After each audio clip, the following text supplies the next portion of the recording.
Today's episode is proud to recognize the Alabama Nurses Foundation. Their mission, supporting nursing scholarships and improving Alabama's nursing school facilities. You can help by choosing the Nurses Save Lives distinctive Alabama automobile tag. Your purchase funds scholarships for future nurses and upgrades to teaching facilities statewide. Learn more and make a difference at www.alabamanursesfoundation.org. Together, let's invest in the nurses who save lives every day.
Welcome to Surthrival, the podcast about befriending grief.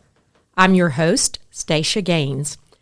I have back with me this great panel of expertise in caregiver caring, is for lack of a better word. I have with me, back from our last episode, Chris Blackerby, who is VP of Sales at Senior Placement.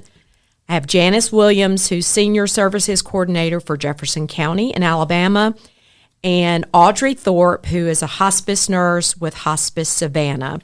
So, panel, welcome back. I so enjoyed our last conversation, and we're going to dive right in with some of the caregiver questions that they need to ask. So, in my introduction, I talked about when my dad was in the hospital in the ER, and I called my college friend, Chris Blackerby, and I said, Dad's in the hospital, what do I do? Let me pick your brain. So, Chris, tell me what your response to that was, because I'm sure that my conversation was very typical with a lot of the conversations you have with people who've just learned they've got some decisions to make. Yeah, that's exactly right. I'll get a phone call from a family member, and they've been referred to me by someone that friend of a friend usually. Sometimes I don't even know who. They're like, I don't know where I got your name from. They just said you're the guy I need to call. And so it usually involves a senior adult in crisis or a family in crisis. Mom's in the hospital, dad's in the hospital. They fell at home. They broke a leg. They had multiple falls. They found them on the floor, non-responsive. And so they're in the hospital, and the social workers come in and said, your mom or dad can't be at home alone. And they're like, wow. Okay, so we've gone from mom is perfectly independent, drives to the grocery store, she goes to church, she goes to her bridge club, she goes to get her hair done. She does all that on her own, while son or daughter, has their daily life, and now the social workers come in and just kind of dump this in their lap, and said, your whole world's about to change. Now, it's not what the social worker said, but that's what you hear. Right. So that's where I usually get the phone call, is that mom or dad, something has happened, And so my first question is, what's going on? Why are they in the hospital? What's happened? And so we try to dig into, is this a chronic thing? Is it a one-time thing? Has it been coming for a while and we've just pushed it aside in denial that mom's fine, everything's fine? Or is it truly a catastrophic event? Mom had a stroke or heart attack or whatever, or they've gotten some type of a diagnosis that they weren't expecting. So my first question beyond what's going on is what do you want to do? What do you think your mom wants to do or dad wants to do? Well, their answer is usually they want to go home. That's going to be their first answer. And I said, okay, well, let's talk through how we get you back home. What does that look like? And so we talk about rehab, going to rehab or getting stronger or home health, whatever that looks like for them, to get them back to as close to baseline as they were previously. And quite frankly, sometimes I have to tell them that's probably not going to happen. This is going to be your new normal. And so I describe it as steps. You go up a step, you come back a step. You go up 3 steps. So while they do regain some of what they lost, they might not regain everything. And so what does that look like? And so, the families will say, well, mom needs help with meals. She doesn't really like to cook anymore. She doesn't drive. Their world shrinks as they get older.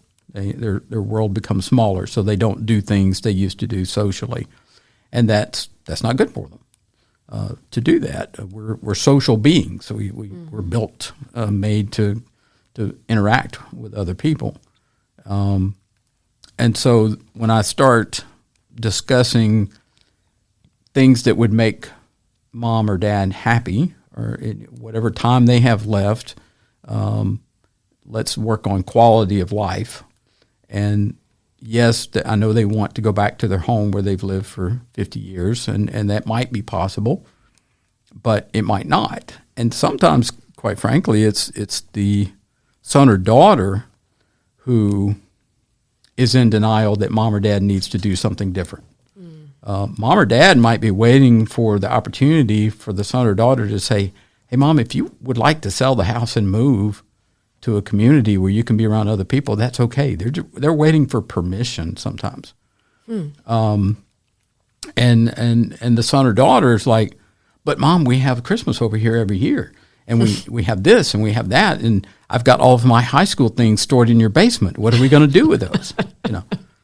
And so I have to remind them, it's not about you. It's about mom. What does mom want? And so we walk through that situation of, okay, what does the next step look like? So then I get into what are their needs? Are they short-term needs? Is it long-term needs? So, in your dad's case, we were looking at, probably a short-term thing that actually became the only thing. Right. But sometimes it's we're going to do rehab, we're going to get stronger, we're going to work on our balance, we're going to modify things at home like Janice talked about earlier, bedside commode or grab bars or no step showers, because most of their homes probably are not designed for that. They're not able to be remodeled without a lot of expense.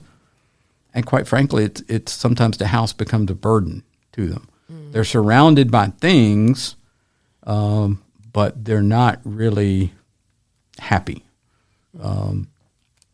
And so getting them to a place where, well, let's look at options. So we talk about independent living, we talk about assisted living, we talk about memory care needs, skilled nursing needs. And I kind of go through what the difference is between those with the families, because I can usually tell within the first couple of minutes if they're being honest with me, and that's a big if. But if they're being honest with me about what mom or dad's needs really are, I can usually tell them pretty quickly what level of care they need. This is what we're looking at, and then I can kind of give them a cost range based on where where they are, what part of town they're in. So I do a lot of education on, well, let's look at the needs. How can we best meet those needs? What are our finances? What do our finances look like? What's our budget look like? Mm-hmm. And then it kind of goes back into our previous conversation about making sure that we have documents in place so that son or daughter can help mom or dad make those decisions, and take some of that stress off of them. Because if they're in their 90s, and they're physically in pretty good shape, but paying the bills and keeping up with paying the yard guy, and what if a tree falls, and I actually had that happen in a family. A family member told me, she said, "Well, I'm not moving unless a tree falls on my house." And I said, "Okay." So 6 months later, on a beautiful spring day, not a cloud in the sky, a tree fell on her house. And she said, she called, she said, "Well, the Lord tells me it's time to move." And I said, "Okay, where do we go from there?" And so it literally took a tree falling on her house to make that happen. But we hope it doesn't come to that. But usually it is something, everything's just clicking right along, and then all of a sudden we have a crisis. And then where do we go from there? So asking a lot of questions, getting into what their needs really are, and sometimes working with the caregiver to maybe step back a minute and let's really talk about what mom wants and not necessarily what son or daughter wants. And that's tricky sometimes because you're I'm assuming that family members are not always on the same page. Absolutely not. That's a whole chapter in my book on family dynamics. Yeah. One says they think that she should stay at home, and one says that she should be in a home. Yes. Yeah. You've got to find out who the decision maker is, who the more the person that's going to have the most influence on it, and that can be tricky. But I'm there to kind of be an objective third party because my only goal is to find the right fit for the client. Right. The client being the patient. Yes. Okay. The person. Absolutely. Yeah. Let's talk about the person that all these decisions are being made about. Can you guys share with me, Janice, I'll start with you, like some of the things that you have seen that maybe from the patient's perspective, what you have noticed is, as Chris said, I'm kind of the objective bystander here. What are some mistakes and things that maybe you have seen caregivers where they don't really take the patient's perspective into account? Can you share some of those?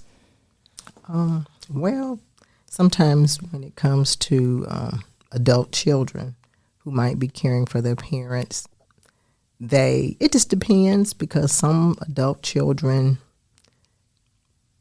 if they haven't been the caregiver or haven't had to just be there to start caregiving, they just happen to be there for this particular incident that may start the beginning of caregiving.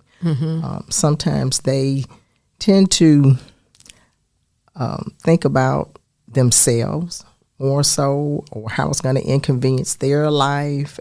So they're not willing sometimes to sacrifice what it takes to be there for that person. So they're trying to make it convenient for them. Yeah. And a lot of times they don't do it. And then sometimes it's the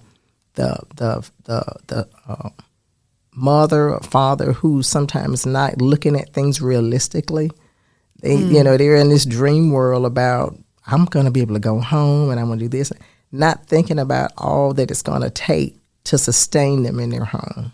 Yeah. And so sometimes you have to, I had to actually do that with a client maybe a couple of weeks ago. And she's 90 years old, and she wants to stay in her house. Her children's telling her, "Mom, you need to get out of that house. She can't maintain the house anymore." Right. And she's on a walker, and she's trying to maneuver, but she has, when I mean tons and tons of clutter. She has like a 5-6 bedroom house. She has clothes in every room of the house. She can't clean it. She can't, I mean, it's getting to the point, it's just too much for her. But she says, I'm too old to move. She's been patching on this house for the last 5 years. Right. And so I tell her, I said, you're not going to get it done. Okay. I said, you're 90 years old. Do you want to spend the rest of your life patching on this home instead of enjoying your latter years? She was like, no. I said, so you're too old to continue to doing this, patching on the house. And she's had people to come fix stuff, and it never gets fixed. It never gets finished. And she's even gotten scammed trying to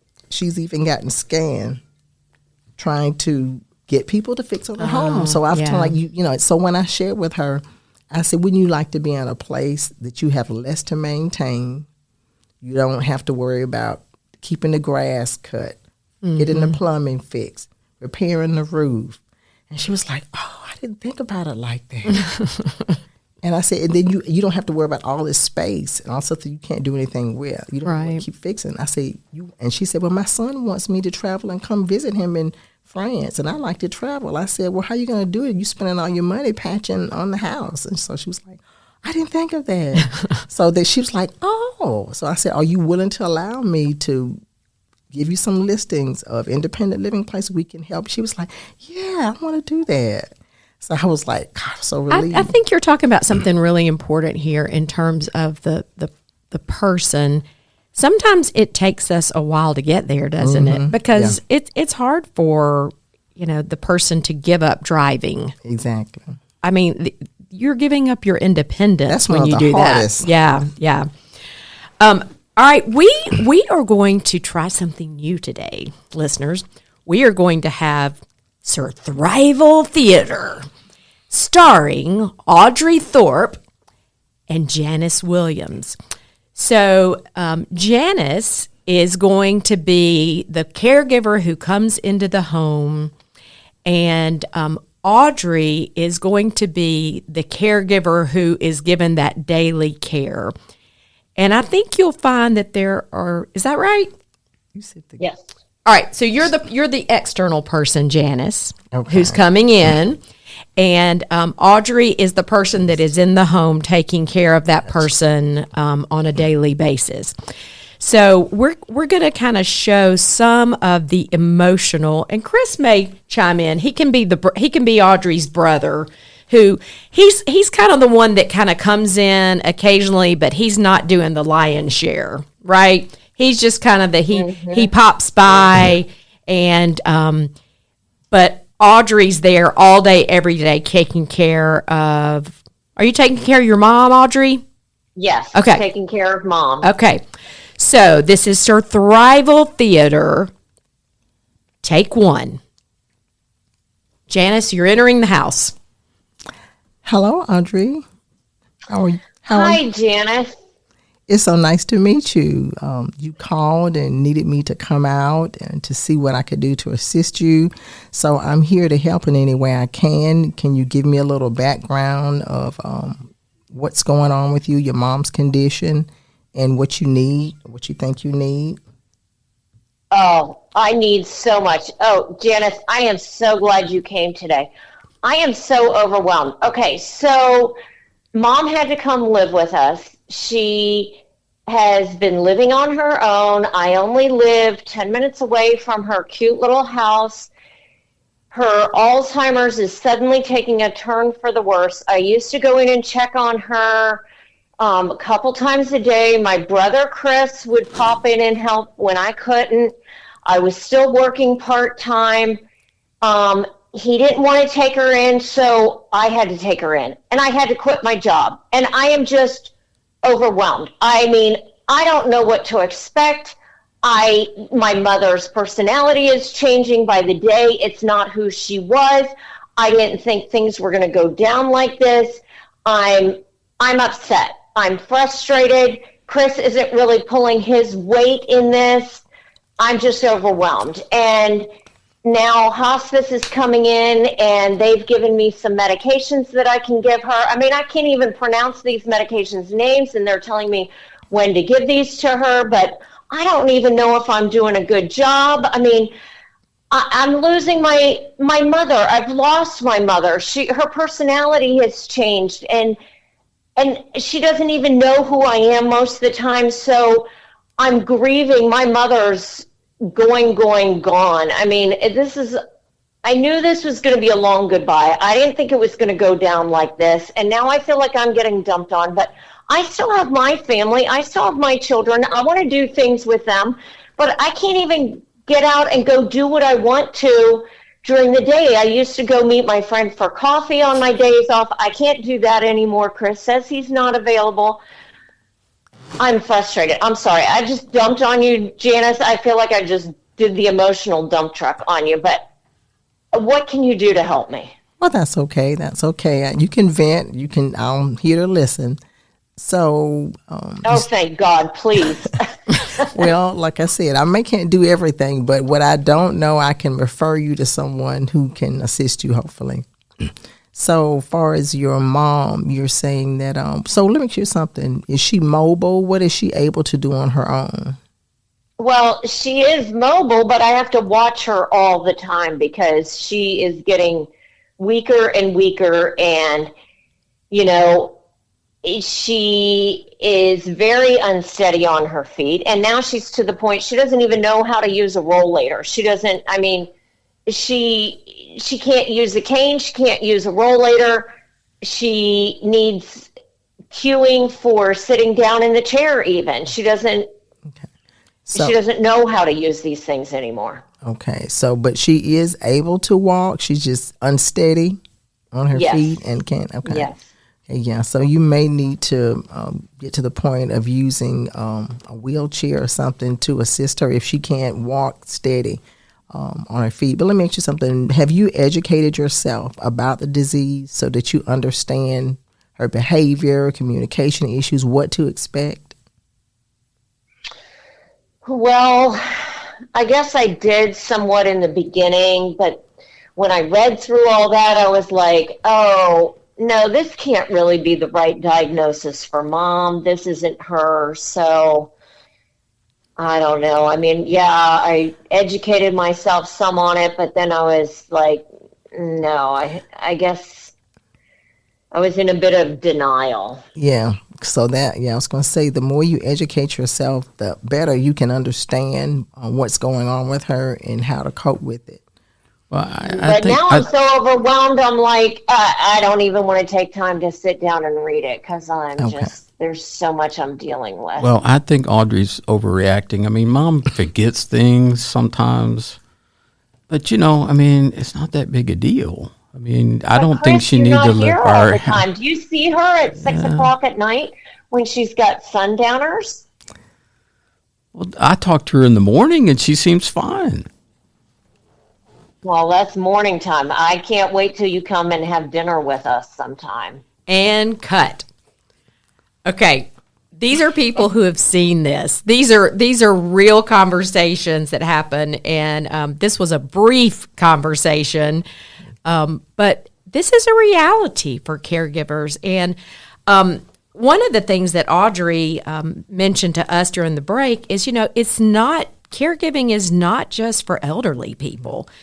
There was an article in the Washington Post that talked about an increase in people 15 to 40 years of age diagnosed with cancer. So we've kind of focused somewhat on elderly because that tends to be what maybe is more the norm, but the norm is shifting some. And so what do you do when the caregiver also has toddlers and school-age kids and is working full-time? Those are really significant things that caregivers have to balance. So I want to ask. I'll start with you, Janice. What do you think the most difficult part of being a caregiver is from your experience? Wow, that's a fully loaded question. I would say I don't know if that's the most. I think one of the it just depends on the caregiver. Right. For some caregivers, it's hard for them to let go and allow someone else to provide the care.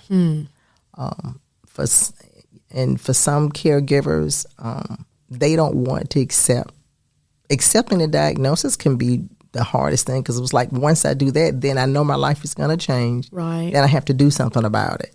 And so if I stay in denial, I can act like it doesn't exist or it didn't happen. So denial, Yeah. you're kind of in that denial phase because because a lot of parents, because I hear them say sometimes the main caregiver is dealing with it, but then you have other siblings, as we shared, they're in denial, so they don't come on board to help. Because I think sometimes they feel, I tell them, just because it's not going to go away just because you're in denial.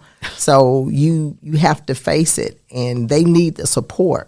So, and I would say one of the hardest things I feel is not having that family support that they need and sources to help support them in their journey. Okay. If Audrey didn't have that dirty dog brother that's not helping out. Well, and it goes back to like what Janice was saying. It's guilt. Right. I can't be there all the time to do what mom needs. Yeah. And sometimes it's guilt about they feel selfish. Yeah. Because their life is changing. And so many of our caregivers are in that sandwich generation that we call it, that 45 to 65, usually female caregivers. And they may have children at home. They may have grandchildren at home, increasingly. And now they're taking care of mom or dad. And I had a client not too long ago that she didn't have a great relationship with her dad. It was a very strained relationship growing up. And her mom was gone, and it was just her and dad. And she's like, I feel guilty because I don't really like him. Right. But I'm all he's got. Yeah. And I feel guilty about that, but he is my dad, and I want to honor him, even though he was not a great father. Yeah. So they have guilt from that too. So there's dealing with the guilt. I think a support group, we've talked about several of those. Alzheimer's of Central Alabama especially has great support groups. But knowing that you're not alone, that you're not the only one going through this is crucial. And having that community around you to help you, because it is overwhelming some days for many reasons. Hey, Audrey, I want to talk about what you brought up with me earlier, which is how can friends help someone who is a caregiver? In other words, I know somebody and they're sitting all day long with their father who has dementia. How can, I know that after my husband died, people would say, what can I do? And it was like, I don't know. I'm grieving here. But talk about some of the practical things that you've seen that are helpful to caregivers. What can people do to give them support outside of these agencies and resources that we've talked about thus far? So I think it's just being really practical, and instead of say you are the caregiver, instead of me coming to you and say, oh, well, Stacia, let me know if I can do something for you. Well, most likely you're not going to get back to me and say, oh, could you go do this, or this?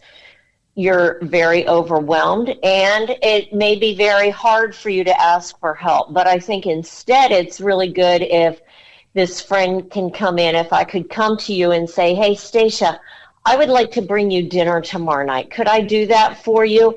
And I just want to let you know you have the freedom to say, yes, stay and eat with me, or don't stay. So you just have the freedom to say that.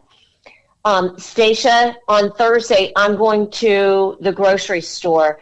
Let me know if I can pick up groceries for you. I'd love to save you the extra cost of paying for Instacart. So please just give me your list. Or I'm going to Costco. Give me your list for that.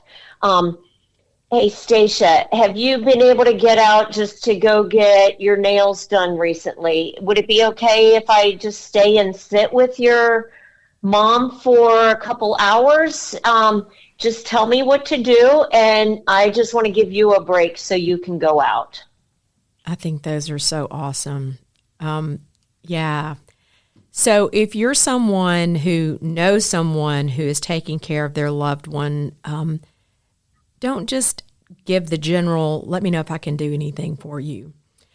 All right, I want to end today's session with a quick question, and we only have a little bit of time, so I'll ask each of our panelists to keep it to about a minute.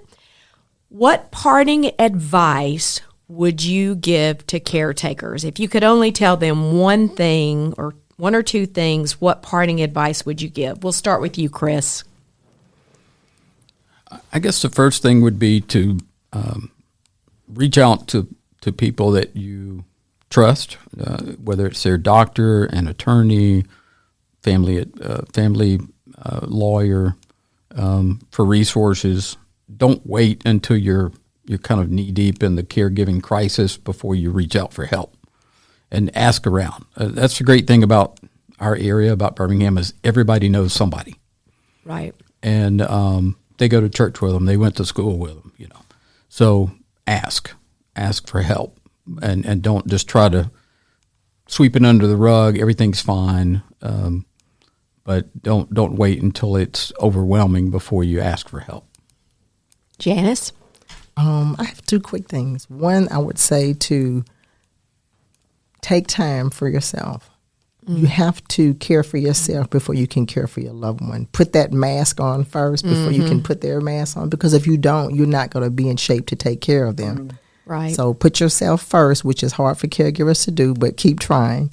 And secondly, I would say, I lost my train of thought. Mainly take care of yourself is most important, because if you don't go to your own doctor's appointments, if you don't eat, take your medications, exercise, get rest, you're going to burn out before your loved one does. Right. Good. Audrey?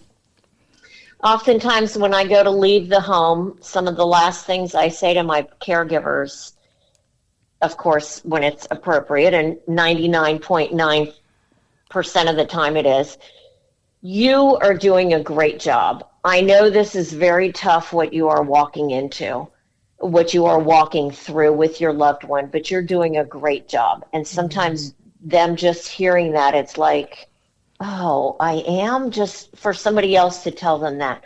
Then I say, don't be afraid to ask questions. No question is stupid. You are going through uncharted territory. You've not been through this before. And then the last thing we always say, and it's we, because we have a whole team between the nurse, the CNA, the chaplain, and the social worker. We say, please make sure you call us if you have any questions, concerns, or changes in status. We have our triage team here for you 24/7. It's an RN who will answer the phone and answer your questions, and if needed, we'll send a nurse out. There's always a nurse available to come for a visit. So I just want you to know we are always here for you, and you are doing a great job. All right. Thank you, panelists. I've learned a lot today, and listeners, I hope you have too. And please go to surthrivalpodcast.com for a list of resources. Thank you for listening.